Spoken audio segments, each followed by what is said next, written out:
Johnny Bergen, along with Stephanie Tice, aka the Blues Raccoon, and welcome to No Border Blues video podcast, which is a look at hidden blues scenes from around the world and international blues performers that you should know about. Thank you for that intro, Johnny. Johnny Bergen, known as the Worldwide West Side Guitar Man, has regularly toured and collaborated with many musicians and artists around the world, including in Europe, Japan, Russia, and South America. Stephanie Tice recently produced No Border Blues Japan on Delmark Records, which is the first American compilation of the underground Japanese blues scene. And she got interested in the whole international banquet of blues as a DJ in KKCR in Kauai. Yeah, Kauai, the good old days, eh? Today we're sponsored by the Chicago Blues Network, so a shout out to Scott Weil there. Bringing Chicago blues to the world. Yes, it's an educational platform for the honors the living blues from Chicago. So we want to introduce our guest today. Today, we have a wonderful artist on our show. She is a Ruf Records recording artist, and she started out as a street performer in her native Brussels. How about it for Ghalia Volt? Hey, welcome, Ghalia. Hello. Hello, everybody. I'm excited to be on your show. Y'all look very nice and sound very good. So, speaking of sounding good, you want to play a little something for us? Yeah, before we get started. All right, let's take the bull by the horns, right? Yeah, just go for it.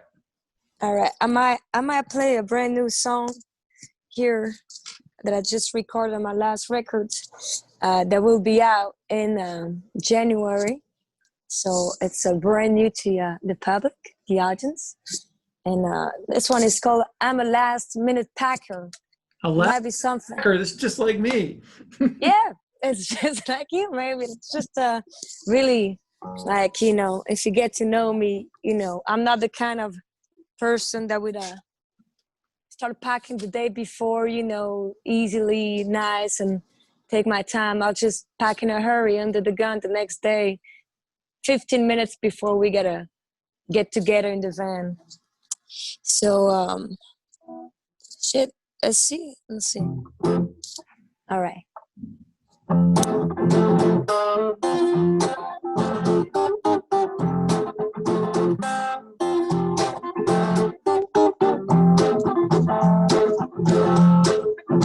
Yes, I'm a last minute packer. I wait till the morning after. Yes, I'm a last minute packer. I wait till the morning after. I got to be under the ground when packing is more fun.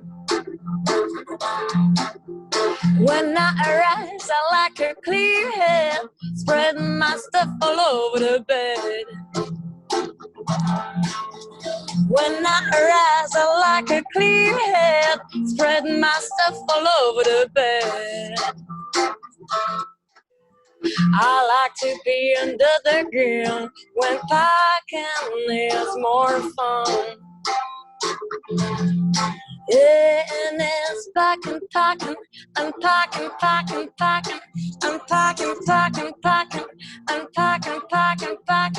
yeah, and now that's the way we go about.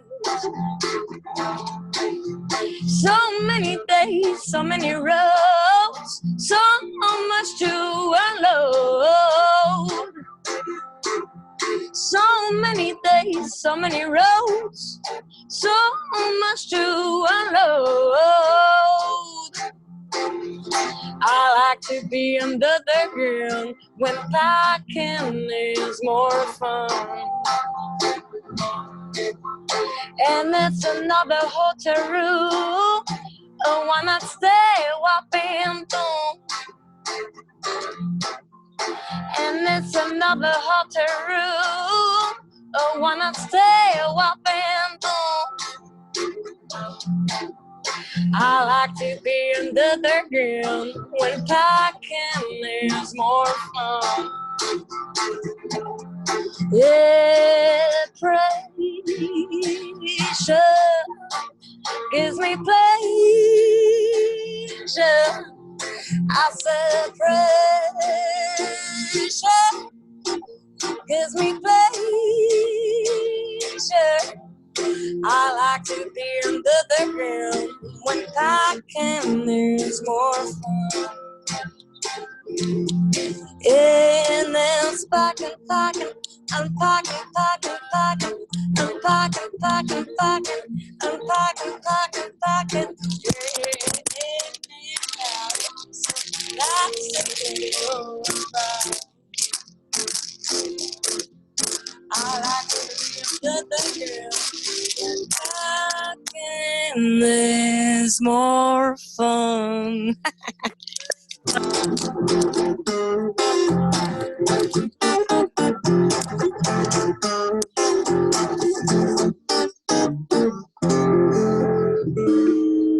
Bravo. Pretty man.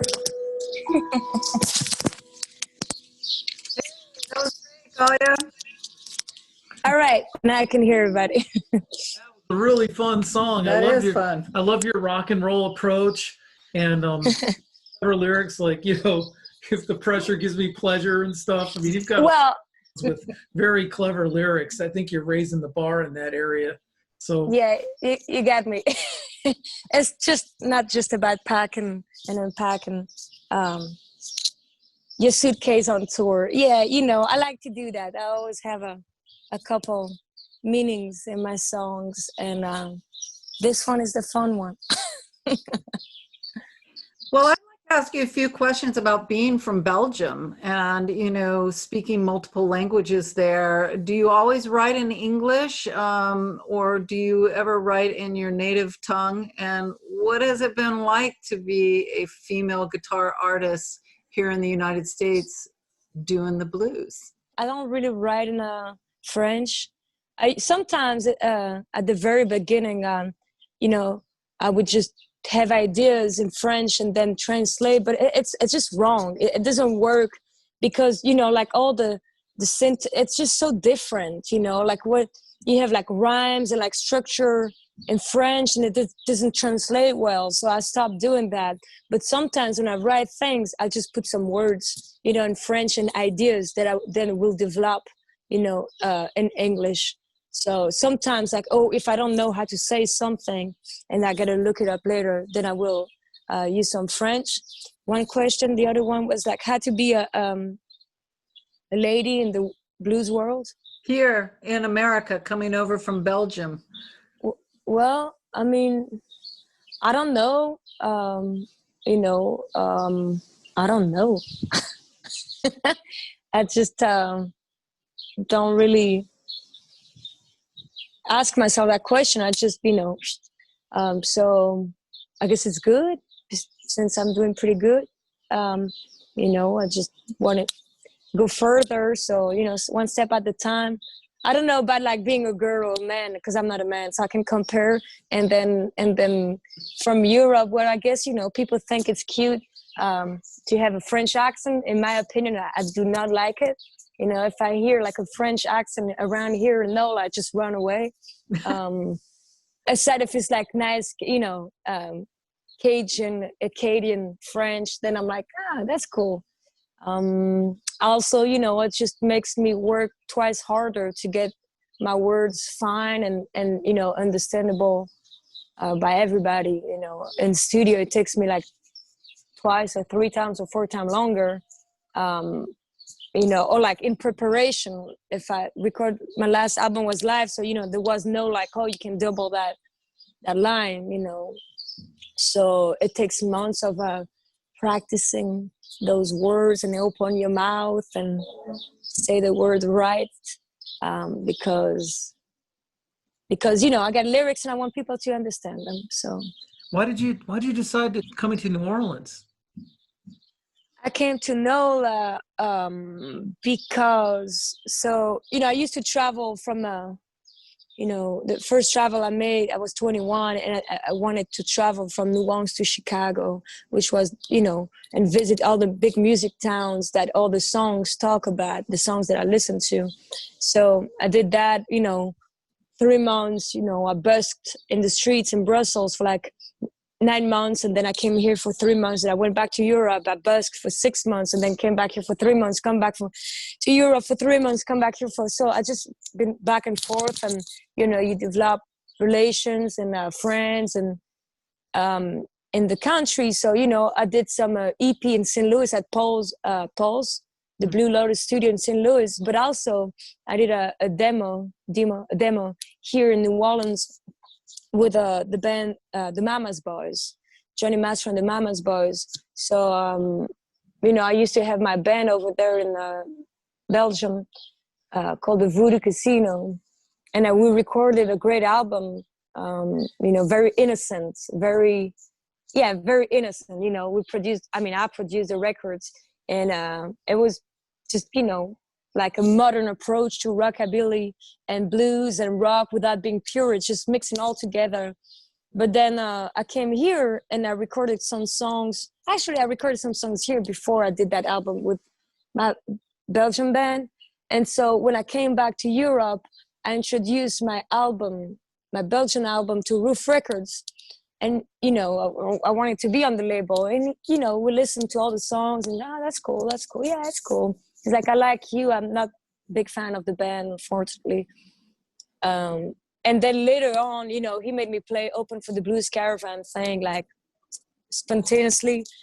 And then later on, he's like, what else you got? And then I was like, well, I did this demo in New Orleans with that band called the Mama's Boys.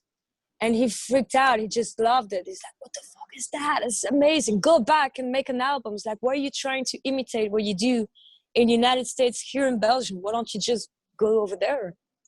And he got me thinking. I was like, yes, why not? And so he put the money up front, and I went back to New Orleans, recorded with the band. And here at the Mississippi Blend then? No, that was before. Yeah, Let the Demons Out. All right, okay.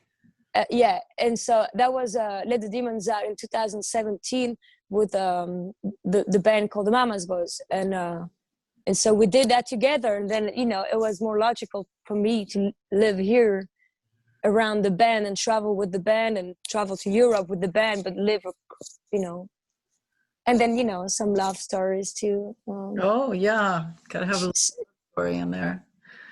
There you go. So I decided to stay in New Orleans. Plus, you here right now, and you know how beautiful it is. And once this little paradise exists, it's hard to just go somewhere else and forget about it. You always have New Orleans and, a part of your brain, like calling you, calling you back. It's been a place where you could collaborate with different musicians and grow as an artist and build a name, in the United States, like based from here. So, that's great. Yeah. And the best part is like, I'm only like an hour and a half away from Mississippi. And so I can just, travel back and forth from here to Mississippi to Memphis to Chicago easily. Couple hours, jump on a train and boom. Boom. We were going to ask you about that. You recently took a long American solo tour by train. Yeah, that was an adventure. So after 5 months of Corona, and staying at home and bike ride and everything, I just, we travel all the time, as when we tour. So 5 months is not just, 5 months feel like 5 years. I was just sick of it. And I decided, I was like, why don't I do a train travel? Like, take an Amtrak train, and like there's a package where you pay like a forfait package deal, and then for 1 month I could take all the trains I wanted. So I decided to explore all those states I haven't been yet, and which was like, it's a long list of states and cities. Do you want to know them all? You don't have to tell us everything, but how about a story from your train adventure? There are so many. It's You know, there's just so many stories. We can talk here 24 hours, believe me. That might be over a cocktail or something. But did you run into other musicians on your adventure or your journey and do some jamming? I did. But the goal was, you know, like, so the goal, okay, I was going to visit all those states I've never been before. But the goal was also, you know, it's always nice to link everything to music. And so I decided I was going to be by myself, you know, for like 1 month and with a lot of time on a train downtown. So I decided like, okay, how about I'll write a whole album in 1 month, you know, and I did, because you know, the result of that train travel is I came back, I practiced all the songs I wrote, and I went back to Memphis and recorded the whole new album, the one woman band album. So yeah, I had beautiful experiences, you know, and you know, I got in trouble in the desert. I visited Hollywood and did like a photo shoot out of nowhere, like a professional photo shoot in Hollywood. Got to visit LA.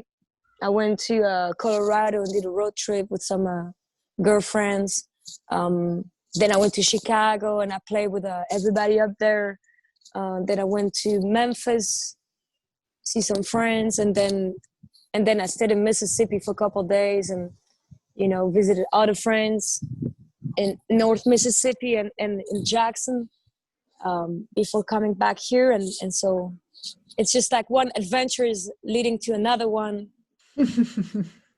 And then, yes, I just came back from another adventure from recording that new album in Memphis. So you wrote all those songs during your train trip that you were for your one-woman band record? Well, mainly, you know how it is. Like maybe sometimes, you know, you have a scratch book with a couple lines, and then finally on the train travel, I had time to just think about everything and put some new words on it. Some, you know, I just started and then I finished them like, you know, 2 days before the studio. Some I had music before, but I had new lyrics. Some I had lyrics before and I finally get the music together. So it's, you know, it's a constant and weird, crazy process. Yeah. It's really exciting because I kind of followed you a little bit on your Facebook and everything, but I noticed you got to play with Cain, and, you know, he's one of the reasons I kind of got into blues is I saw him live. That's right. You told me that. Yeah. He's just such an inspiration. So I just kind of wondered, what other artists did you play with along the way that inspired you on your journeys? On that journey? Yeah. That train trip? Or just, you know, since you've been here. Well, you know, pretty much everybody I played here in the United States with, you know, just like counting like the virtual blues and roll sessions I just did through this Corona time. You know, I've been happy to play with, you know, Johnny and Cain, yes, but Johnny sang song too. Lucius, I love Lucius Spiller, who lives in Clarksdale. You know, yeah, Cain was fun too, but also I was very happy to start, you know, my international career with the Mama's Boys, and then Mississippi Blend, playing, you know, with Cedric Burnside, Cody Dickinson, Lightning Malcolm, you know, Watermelon Slim. I just love Watermelon Slim. Just so many, you know, everybody up there. I was happy to play with Willie Buck. Willie Buck, great. Yeah, he's badass. I love his voice. And then when I got off of stage, like Marie Lane, she's like, "Why didn't you call me up? I wanted to come and sing with you." I'm like, shit, well, I wish I did, because I want to do that too, you know? So, you know, I love your songwriting, and I love, you've got an edge to your songwriting. You've got a lot of, I'm hearing like a bit of like a Cramps thing, the Cramps, the, you know, kind of the punk rockabilly band, and some Nick Curran. And tell us about some of your like non-blues. I know you're really into the hill country, but what are some of your non-blues influences, or rock and roll influences? So much, so much. I really started with, you know, listening to punk and garage music, And then after that, well, I got really into psychobilly music, and then psychobilly and rockabilly. And then, that's when you discover about rock and roll. But then you're like, okay, but rock and roll is just, it's, totally comes from blues. But then blues is also like, very like gospel, and then rhythm and blues, and then jump blues. So, it's kind of crazy like that. But I guess, yes, I used to listen. I started with like the Cramps and the Sex Pistols, and like the Clash. Who else? MC5. Huh? Did your mother introduce you to some of these bands? My mom's, yeah, like I started with like cheesy commercial, like she's like, she heard me listening to Offsprings. I don't know if you know that punk rock band. And she's like, don't listen to that shit. You got to listen to Sex Pistols, and Jan Jury, sex and rock and roll, sex and drugs and rock and roll. I don't know. And then, I got more into like the things like horror punk and Batcave and new wave music like Soft Cell and Bauhaus and, like kind of gothic, dark punk music, at the same time listening to the Cramps and all this kind of crazy, Siouxsie and the Banshees, Nina Hagen, loved her. So that was, and the Stooges, all that stuff that really, the Damned, the Damned. Yeah. So I still like have all of that, in my, like my writing, even if I'm not really trying to, but like if I'm writing blues songs, there'll be always like some kind of, vocal lick that will, make you feel that, it's not very bluesy or anything, or like some chord progressions that I just add to a bluesy song, then you get that punk feel, and I just can't help it. I was trying to write a gospel song for my new album, and it really turned out like pretty punk rock. So I was like, okay, well, I guess gospel meets punk rock, and hill country meets punk rock, and that's what I really have in that new record, and so a lot of influences, Johnny, a lot. I really like that, because I'm kind of burned out on the classic rock influence in blues, and I'm really happy to see more of a punk rock influence in blues. I'll take that any day over like the 70s classic rock, because yeah, I agree. I'm not really into it, I'm not criticizing it. I will enjoy listening to it once in a while, but I've like we had that conversation before, like there's nothing worse, in my opinion, just to hear someone shredding that guitar for like minutes and minutes and 10 minutes long solo with a million notes in it. I'm like, just give me a rest. I'm not into that. I'd rather have one guy playing one note for like 1 minute, but play right. Yeah. Right. You've got a punk rock approach to the guitar, but also real, as opposed to like the classic rock Guitar Hero approach to the guitar. Yeah. The most punk guitar I've played, it was like 3 power chords, all together with a nasty distortion on it, and that's pretty much it. I mean, I really learned guitar traveling around here. Before United States, I've been, lazy and just play a couple power chords and just chords, and then, like notes and stuff, but never really learning properly. Well, you're a fine guitar player, and you got great rhythm, and you write great songs. And not like you, Johnny. Not like you. There you go. You badass. You maybe you teach me something soon. Any day. Okay. So what's the title of your what do you think the title of your new one-woman band record will be? You just said it. One-woman band? You gotta just hit right away. One-woman band. That's it. You know, it's a new concept. Not everybody knows what it is. So, you know, when you'll see the cover and the name, then you get it in a second. Like, not everybody knows about that concept. I'm not saying I invented it. There's plenty of people before me, but it's still not something very current, very popular. I think you were the only one-woman band that I know. I know several one-man bands, but you were the only one-woman band that I've met. You know, like I've never met any girls before playing as a one-woman band.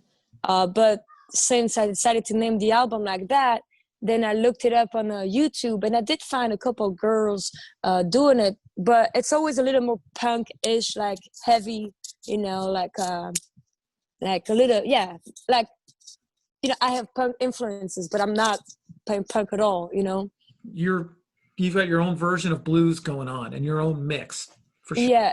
So like, I think there's a couple ladies playing, you know, that kind of setup, but not doing what I do. No, not that I'm aware of.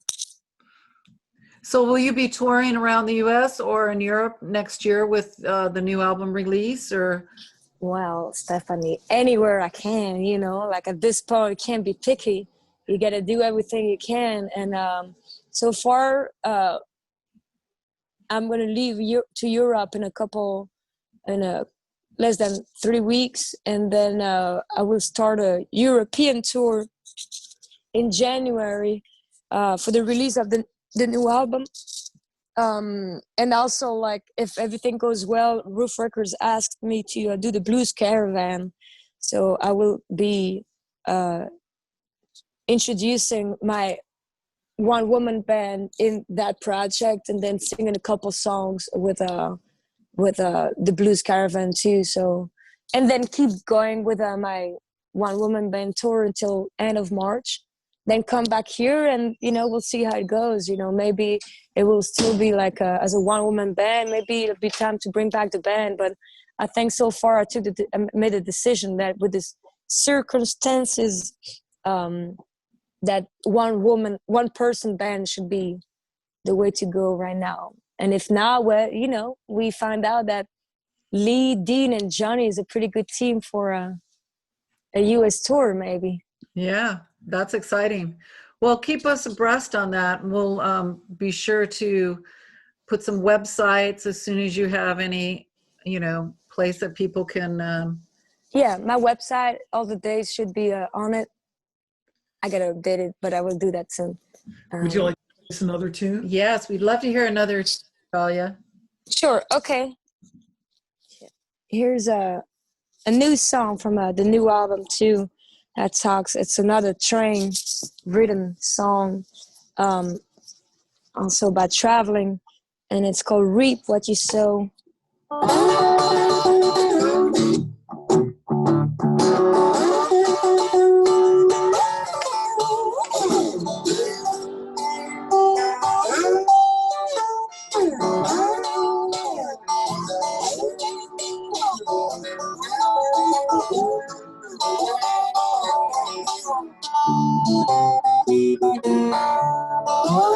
Yeah, one day, baby, just gonna reap what you sow.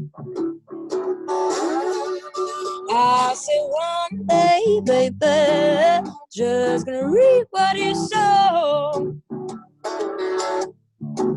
I'm running down south, baby, gonna have to let you go.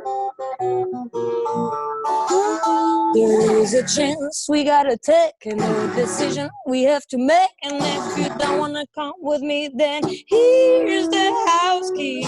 One day, baby, just gonna reap what you sow. I'm heading down south, baby, gonna have to let you go. I believe it's better for us, and maybe we can catch a bus, maybe catch a train and leave so landing pain. One day, baby, just gonna reap what you sow. I'm heading down south, baby, gonna have to let you go. I'm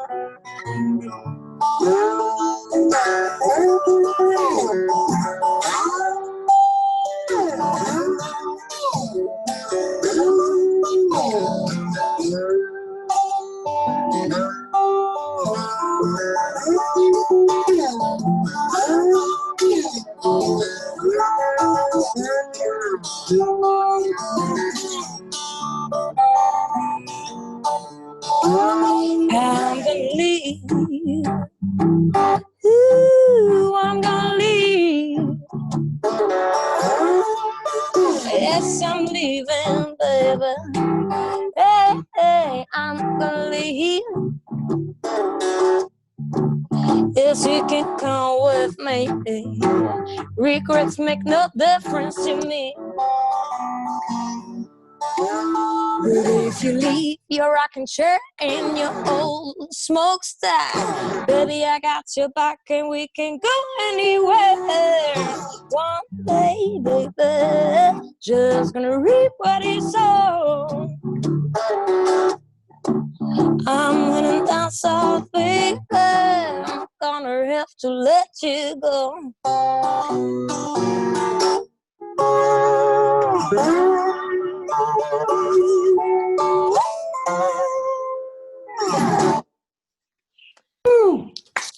That's it. Right on. That was fabulous. You sound great. That's it. You're open tuning playing. It's great. You're writing like traditional blues songs with slide guitar and everything. Bravo. Thanks, Johnny. Bravo. You sound way better, but thank you. And you know, I think we're just about we've done what we need to do, and I really enjoyed talking with you. I love what you do, and you're a great performer. And is there anything you'd like to say? Thanks to y'all for having me in the No Border Blues sessions. I appreciate that. What else? Well, yeah, if you're watching from Europe, come and see me my release tour very soon. If you're not from Europe and you're from the United States or anywhere in the world, as from everywhere, Asia, Europe, anywhere, you can buy my new CD that will be out soon in January 2021. Hey, congratulations on the recording and your touring around the United States and Europe, and good luck with your one-woman tour release and your tour in Europe, and we hope to see you in Europe next year. So today I want to thank our sponsor, the Chicago Blues Network, which is bringing Chicago blues to the world. And thank you, Ghalia. Thanks to you both. Appreciate y'all, and I'm sure we'll see you guys soon.